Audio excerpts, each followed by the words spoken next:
মা, আজকে কি রান্না করব? ঘরে তো রান্না করার মতো তেমন কিছুই নেই। কি করব বল? আমরা হলাম গরিব, আমাদেরকে এভাবেই চলতে হবে। তুই একটু অপেক্ষা কর মা, দেখ তোর বাবা বাজার থেকে কি নিয়ে আসে। ঠিক আছে মা, তোমাকে এসব নিয়ে একদম চিন্তা করতে হবে না। আমি ঠিক কিছু একটা ব্যবস্থা করে রান্না করে নেব। তুমি এখন আরাম করো মা, এমনিতেই তোমার শরীর কিছুদিন থেকে ভালো নেই। তোমার কোনো কাজ করতে হবে না, সব কাজ আমি করে নেব। তুমি শুধু আরাম করো। সেই সব কিছুই তো বুঝলাম মা, কিন্তু আমাদের বাড়ির মহারানী কোথায়? তাকে তো সকাল থেকে দেখতে পাচ্ছি না। সারাদিন শুধু সেজে গুজে ঘুরবে। কেন, নিজের দিদিকে দেখে তো কিছু কাজ করতে পারে, কাজ শিখতে পারে। না, সারাদিন শুধু পায়ের উপর পা তুলে বসে বসে খাবে। মা, বোন তো এখনো ঘুমিয়ে আছে, ঘুম থেকে উঠেনি। কি, নবাবের বেটি এখনো ঘুম থেকে উঠেনি? এত বেলা হয়ে গেল এখনো ঘুমাচ্ছে? ইস, এই মেয়েটিকে নিয়ে যে আর পারা যায় না। মেয়েটার জন্য যেন আমার চিন্তা দিন দিন বেড়েই যাচ্ছে। কি গো, কোথায় গেলে তোমরা সব? দেখো আমি বাজার থেকে কি নিয়ে চলে এসেছি।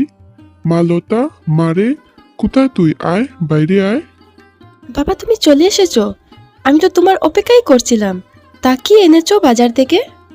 কি আর আনবো বোন, আজকেও বেশি কিছু আনতে পারিনি। বাজারে সবজির যা দাম, ওই তো একটু শাক আর চাল এনেছি। আজকে না হয় এগুলোই রান্না কর মা। ঠিক আছে বাবা, তুমি এখন বিশ্রাম করে স্নানটা করে নাও, ততক্ষণে আমি রান্নাটা করে ফেলছি। কি রান্না করেছিস দিদি? আজকেও প্রতিদিনের মতো শাক পাতা রান্না করেছিস না তো? শাক পাতা ছাড়া আর কি রান্না করব বোন, বল। বাবা তো বাজার থেকে শাক পাতাই এনেছে। আমাদের বাবা সামান্য দিনমজুরের কাজ করে, এর থেকে বেশি কিছু আনার তো সামর্থ্য নেই বোন। না, আমার তোর সঙ্গে কথা বলতে ইচ্ছে করে না। নিজে যেমন গরিব, তোর চিন্তা ভাবনাও তেমনই। থাক, তোর সাথে কথা বলে আর লাভ নেই। যাকে বলে লাভ হবে তাকেই বলি। মা, তোমাকেই বলছি, এভাবে রোজ রোজ শাক পাতা দিয়ে আমি খেতে পারবো না। বাবাকে তো বলতে পারবো না ভালো কিছু আনার জন্য, তাই তোমাকেই বলছি। আমি কবে থেকে মাছ খাই না। মাঝে মাঝে তো আমারও মাছ খেতে ইচ্ছে হয় নাকি। আমার কপালটা খুবই খারাপ। তোমাদের মতো গরিব করে জন্ম নিয়েছি। আমার জন্ম তো রাজ পরিবারে হওয়া দরকার ছিল। এমনিতেই বেলা করে ঘুম থেকে উঠেছিস, তারপর আবার চিৎকার চেঁচামেচি শুরু করে দিয়েছিস। বলি, সকাল সকাল একটু ঘুম থেকে তাড়াতাড়ি উঠে তোর দিদির সঙ্গে কাজেও তো একটু সাহায্য করে দিতে পারিস। আর তোর বাবা ভালো মন্দ খাবার মাছ মাংস কোথায় থেকে এনে দেবে? তোকে কি মনে করিয়ে দিতে হবে যে তোর বাবা সামান্য দিনমজুরের কাজ করে? কেন মা, আমার বাবা যদি দিনমজুরের কাজ করে, তাহলে কি আমার মাছ মাংস খেতে ইচ্ছে হবে না নাকি? কি বলছিস এইসব? এভাবে কথা বললে কি হবে? এখন বড় হয়েছিস, একটু চিন্তা ভাবনা করে কথা বলবি।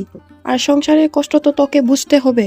তারপর তোর দিদিকে দেখে কিছু শেখার চেষ্টা কর। তোর দিদি সেই কোন ভোরে উঠে সমস্ত ঘরের কাজ একা একা করে।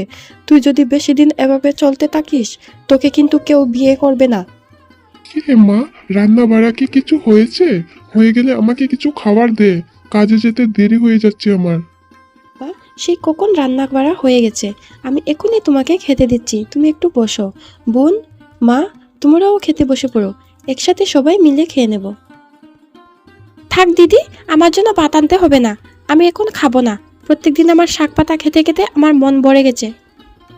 সে কি রে মা, তুই ভাত খাবি না কেন? কি হয়েছে রে মা? বাবা, এগুলো শাক পাতা খেতে খেতে আমার মন ভরে গেছে। আমি আর এগুলো দিয়ে খেতে পারবো না। আমি মাছ খেতে চাই। মারে, এমন করিস না, আমি কালই মাছ এনে দেবো। আজকে কষ্ট করে ভাতটা খেয়ে নে। লক্ষ্মী মা আমার, ভাতটা খেয়ে নে মা। বাবা, তুমি বোনের কথা কষ্ট পেও না। ও একটু অবুঝ। তুমি বসো, ভাতটা খেয়ে নাও। তুমি এমনিতেই কাজে যেতে তোমার দেরি হয়ে যাচ্ছে। আমি বোনকে পরে বুঝিয়ে বলবো, ও ভাত খেয়ে নেবে। হ্যাঁ, লতা ঠিকই বলছে। তুমি ভাতটা খেয়ে কাজে যাও, ও পরে খাবে। ওর কথা তোমার চিন্তা করতে হবে না। ওর তো কোনো জিনিসই পছন্দ হয় না। বাড়ির একটা কাজও করবে না, সারাদিন শুধু ঘুরে বেড়াবে। আর বাড়িতে এসে বাড়ির শান্তি নষ্ট করবে। না গো গিন্নি, সব দোষ আমার। আমিও মেয়েদেরকে কোনো আশাই পুরো করতে পারি না, ভালো খাবারও খেতে দিতে পারি না। কাল আমার মেয়ের জন্য মাছ কিনে নিয়ে আসবো। সব সময় নিজেকে দোষ দিও না তো। তুমি তো তোমার সামর্থ্য অনুযায়ী তোমার মেয়েকে ভালো রাখার চেষ্টা করো। এখন যদি মেয়ে না বুঝে বাবার কষ্ট, তাতে তোমার কি করার আছে বলো? ও সারাদিন ভাত খেলে খাবে, না খেলে নাই, তুমি খেয়ে নাও। কি যে বলো গিন্নি, আমার মেয়ে মাছের জন্য সারাদিন না খেয়ে থাকবে আর আমি বাবা হয়ে ভাত খেয়ে নেব। আমি এখন কাজে যাচ্ছি, বাড়িতে ফিরবার সময় আমি যেভাবেই হোক মাছ নিয়ে আসবো।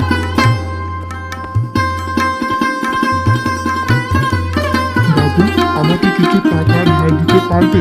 আজকে দরকার পড়লে আমি একটু বেশি কাজ করে দেব, তাও আমাকে কিছু টাকা ধার দিন বাবু, আমার খুব দরকার। আরে তোমার তো দেখি সবসময় অভাবের মতন লেগেই থাকে। বলি, মানুষের মুখে শুনেছি তোমার নাকি দুইটা মেয়ে বিয়ে উপযুক্ত হয়েছে, তাহলে তাদেরকে এখনো বিয়ে দিচ্ছে না কেন?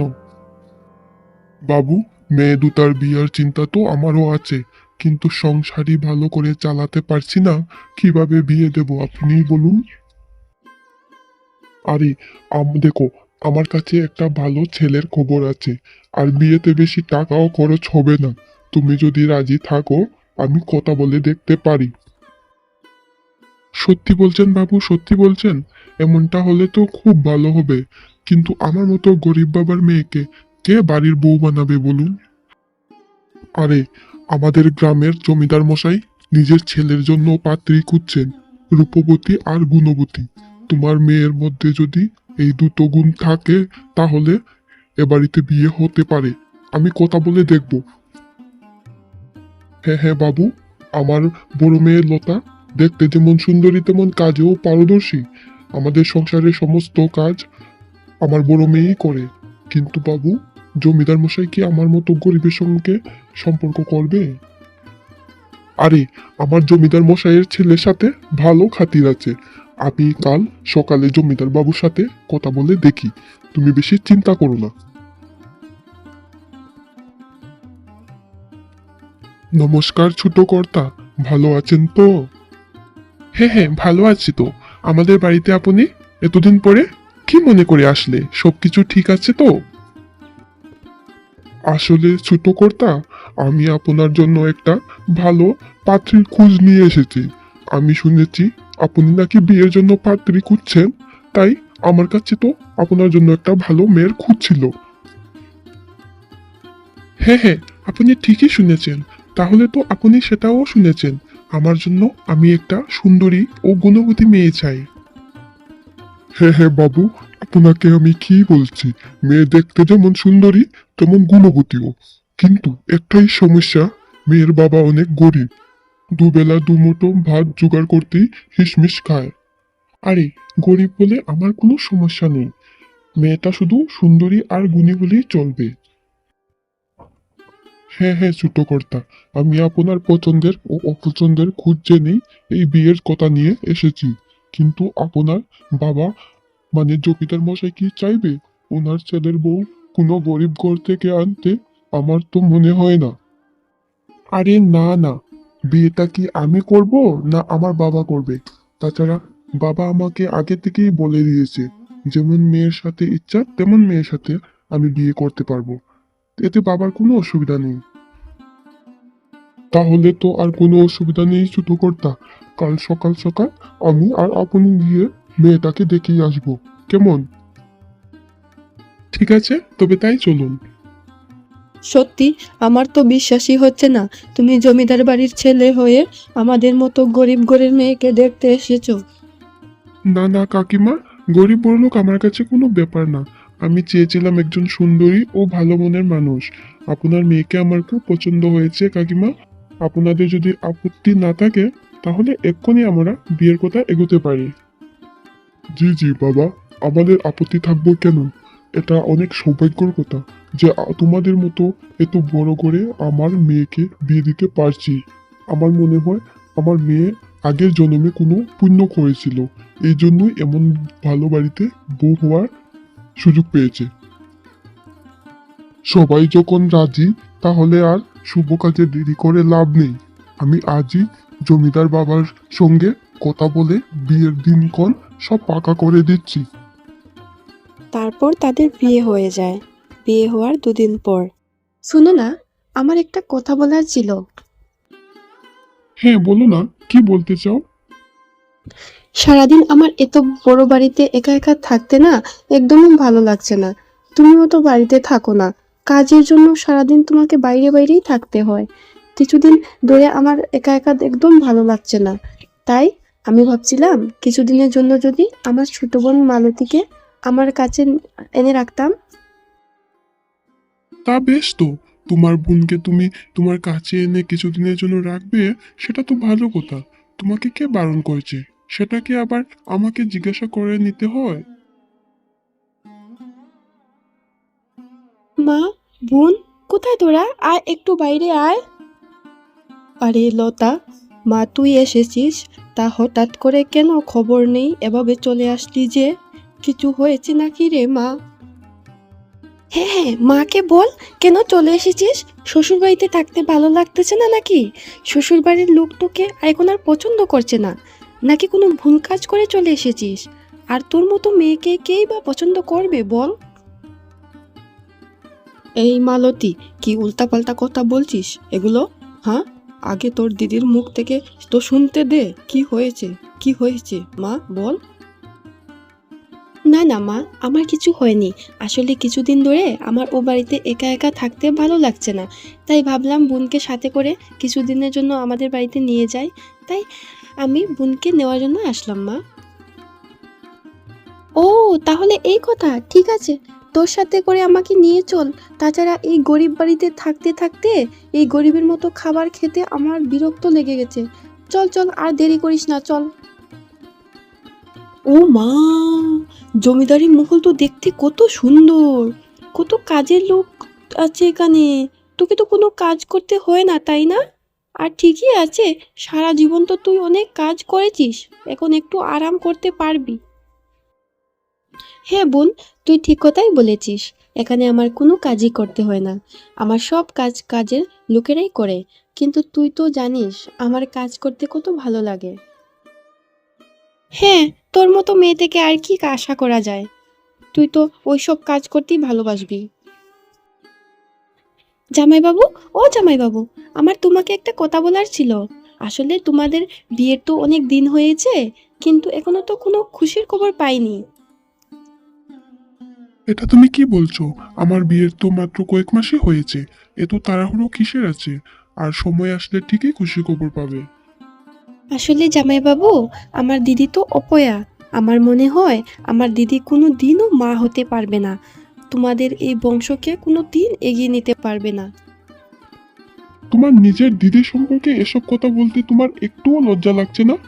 আমি যেন তোমার মুখে আর কোনো দিনও এরকম কথা না শুনি।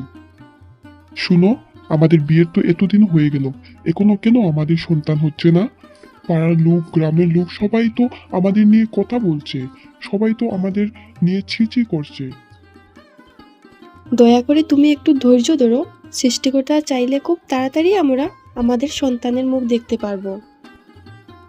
শুনো, আমি আর ধৈর্য ধরতে পারছি না। খুব তাড়াতাড়ি আমাকে তুমি খুশির খবর দাও, নাইলে তোমাকে নিয়ে আমার কোনো বড় সিদ্ধান্ত নিতে হবে। কেন জামাইবাবু, আমি বলছিলাম না আমার দিদি কোনোদিনও মা হতে পারবে না, ও তোমাকে কোনোদিনও সন্তানের সুখ দিতে পারবে না। ও একটা অপয়া মেয়ে। এখন সত্যি হলো তো আমার কথা। দেখো, তোমাদের বিয়ের 1 বছর পার হয়ে গেল, কিন্তু আমার দিদি তোমাকে এখনো পর্যন্ত সন্তানের সুখ দিতে পারলো না। হ্যাঁ, তুমি একদম ঠিক কথাই বলেছিলে। আমি এখন আর ধৈর্য ধরতে পারছি না। তোমার দিদি আসলে একটা অপয়া। ও আমাকে কোনোদিনও সন্তানের মুখ দেখাতে পারবে না। আজ আমি ওকে এ বাড়ি থেকে বের করেই দেব। তারপর আমি তোমাকে বিয়ে করব। শুনো, আমি তোমাকে আর সহ্য করতে পারছি না। আমি জানি তুমি আমাকে কোনোদিনও সন্তানের সুখ দিতে পারবে না।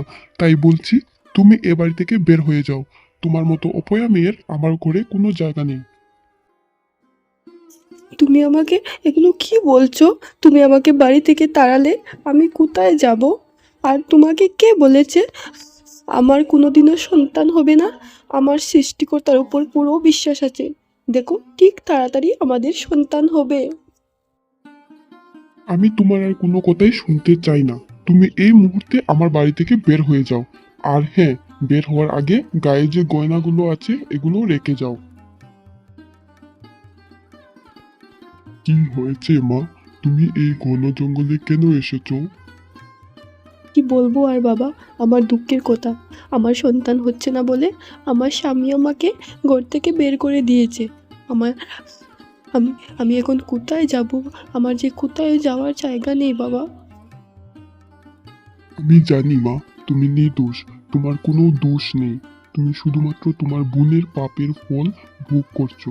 আর একটা কথা মনে রেখো মা, তোমার কপালে স্বামীর সুখও আছে, সন্তানের সুখও আছে, শুধুমাত্র একটু সময়ের অপেক্ষা। আমার বোনের পাপের ফল মানে? আমি তো কিছুই বুঝতে পারছি না বাবা আপনার কথা। পারবে মা, পারবে। সময় আসলে সব বুঝতে পারবে। শুধু একটু ধৈর্য ধরো। এখন একটা কাজ করো, এই জঙ্গলের সামনের দিকে একটু এগিয়ে যাও। দেখবে একটা সুন্দর বাড়ি আছে, সেই বাড়িতেই থাকবে। সেখানে তোমার কোনো অসুবিধা হবে না। কি হলো, তোমার সঙ্গে আমার বিয়েও তো অনেকদিন হয়ে গেল, কিন্তু তুমি তো আমাকে সন্তানের সুখ দিতে পারছো না। ওগো, একটু ধৈর্য ধরো। আমি বুঝতে পারছি না, আমি কেন সন্তানের সুখ দেখতে পারছি না। আমি সন্তানের মুখ দেখার জন্য ব্যাকুল হয়ে গিয়েছি। ছোট কর্তা, আপনি যদি অনুমতি দেন, ছোট মুখে একটা বড় কথা বলতে পারি। আসলে ছোট কর্তা, আপনাদের মহলের পিছনে একটা ঘন জঙ্গল রয়েছে। সেখানে শুনেছি একজন সাধু বাবা রয়েছে। উনি নাকি অন্তর্যামী। উনি নাকি মনের কথা বলতে পারে। তার কাছে গিয়ে আপনি একবার দেখতে পারেন।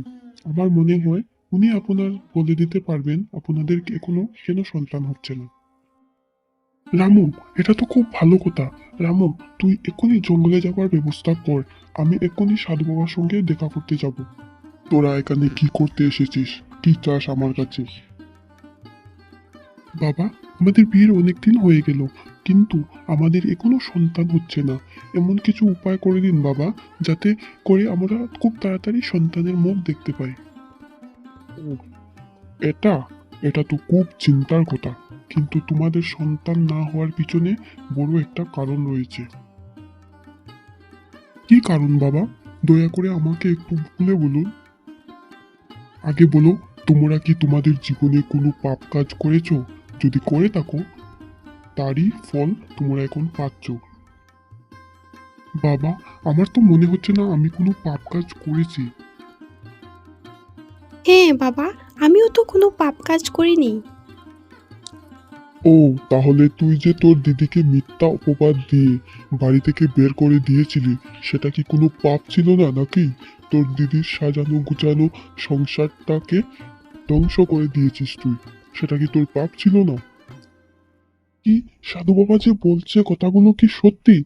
তোমার দিদির সংসার ভাঙার জন্য আমাকে তোমার দিদির নামে মিথ্যা কথা বলেছিলে? কি হলো, চুপ করে রয়েছো কেন, বলো। হ্যাঁ, আমি তোমাদের সংসার ভাঙার জন্য দিদির নামে বদনাম করেছিলাম। আমি চেয়েছিলাম যে তুমি দিদির বদনাম শুনে দিদিকে ঘর থেকে বের করে দাও, কারণ দিদি এত সুখে আছে, সে আমার কোনো রকমই সহ্য হচ্ছিল না। কিন্তু বিশ্বাস করো, আমি আমার ভুল এখন বুঝতে পেরেছি। দয়া করে আমাকে ক্ষমা করে দাও। ক্ষমা? কিসের ক্ষমা? তুমি যে কাজ করেছো তার কোনো ক্ষমা হয় না। শাস্তি হিসাবে তুমি আজ থেকে এই জঙ্গলেই থাকবে। বাবা, আপনি তো অন্তর্যামী। দয়া করে আপনি আমাকে বলুন, আমার লতাকে আমি কোথায় পাবো? শোনো, তুমি এই জঙ্গলে আরো সামনে এগিয়ে যাও। সেখানে গিয়ে দেখবে একটা সুন্দর বাড়ি আছে। সেখানে তুমি তোমার লতাকে পাবে। তুমি এখানে তুমি এখানে কিভাবে আসলে? আর কিভাবে জানলে আমি এখানে আছি? আসলে আমাকে সাধু বাবা বললো তুমি এখানে রয়েছো। আমি তোমাকে বাড়িতে নিয়ে যেতে এসেছি। বউ, তুমি আমাকে ক্ষমা করে দাও। বউ, আসলে এসব তোমার বোনের ভুলের জন্য হয়েছে। তোমার বোন আমার কাছে তোমার নামে এতদিন মিথ্যা কথা বলছিল, তোমার নামে বদনাম করছিল, আর আমি তোমার বোনের জালে পড়ে গিয়েছি। কি, আমার বোন এত সব কিছু করেছে? ও, তাই সেদিন সাধু বাবা বলছিল আমার বোনের ফল আমি ভোগ করছি। নিজের বোন হয়ে ও এমনটা কিভাবে করতে পারলো? তোমার বোনকে আমি উপযুক্ত শাস্তি দিয়েছি বউ। দয়া করে তুমি এখন আমার সাথে আমার বাড়িতে চলো। আমরা নতুন করে আবার সংসার শুরু করব। ঠিক আছে চলুন, তুমি যে তোমার ভুল বুঝতে পেরেছো এতেই আমার কাছে অনেক।